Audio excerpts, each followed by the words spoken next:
Hi friends, welcome to zeenaths world. இன்னைக்கு நம்ம பண்ண போற ரெசிபி எக் மலாய்.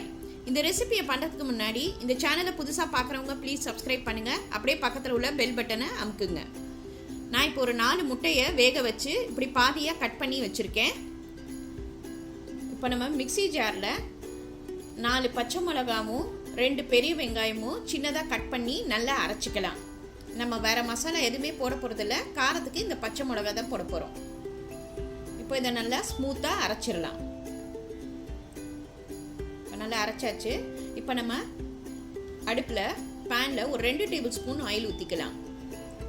ஆயில் நல்லா காயட்டும். அப்போ நம்ம இந்த அரைச்சி வச்சுருக்கிற பச்சை மிளகா வெங்காய மசாலாவை இதில் போட்டுடலாம். எண்ணெயில் அதை நல்லா வதக்கலாம்.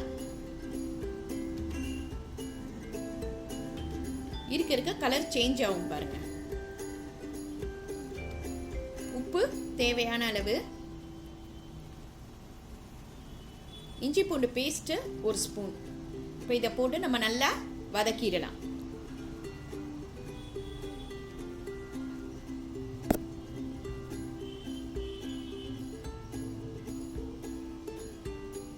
இப்போ நல்லா வதக்கியாச்சு. இப்போ நம்ம இதை ஒரு 5 மினிட்ஸ் நல்லா ஆற விட்டுடலாம். இப்போ நம்ம ஆறின மசாலாவில் ஒரு 2 கிளாஸ் பால் ஊற்றிடலாம். சூடாக இருக்கும்போது நம்ம பாலை ஊற்றினோன்னா பால் தெரிஞ்சிடும். அதனால் மசாலா ஆறினோன்னு நம்ம இந்த பாலை ஊற்றி அதோட நல்லா கரைச்சிடலாம். இப்போ நம்ம அதில் 1 ஸ்பூன் கரம் மசாலா, 1 ஸ்பூன் சீரகத்தூள், 1 ஸ்பூன் மிளகுத்தூள். இது இப்போ நம்ம நல்லா கரைச்சிடலாம்.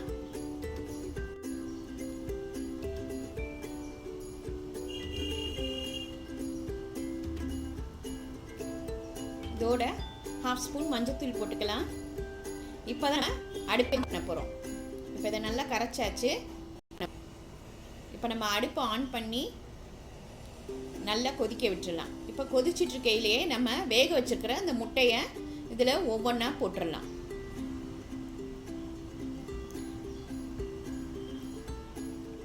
ரொம்ப கிளறக்கூடாது, அப்புறம் முட்டை கரைஞ்சிடும்.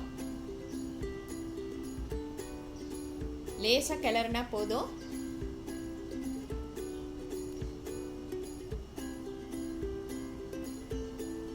ஒரு 5 மினிட்ஸ் மூடிட்டு சிம்மில் வச்சுட்டு எடுத்துடலாம். அவ்வளோதான், நம்மளோட எக் மலாய் ரெடி ஆயிடுச்சு பாருங்கள். லாஸ்ட்டாக அதில் கொத்தமல்லியை தூவி விட்டுடலாம். இது ரொம்ப ஈஸி. இடியாப்பம், சப்பாத்தி, ரைஸ்க்கெல்லாம் இந்த கிரேவி ரொம்ப நல்லா இருக்கும்.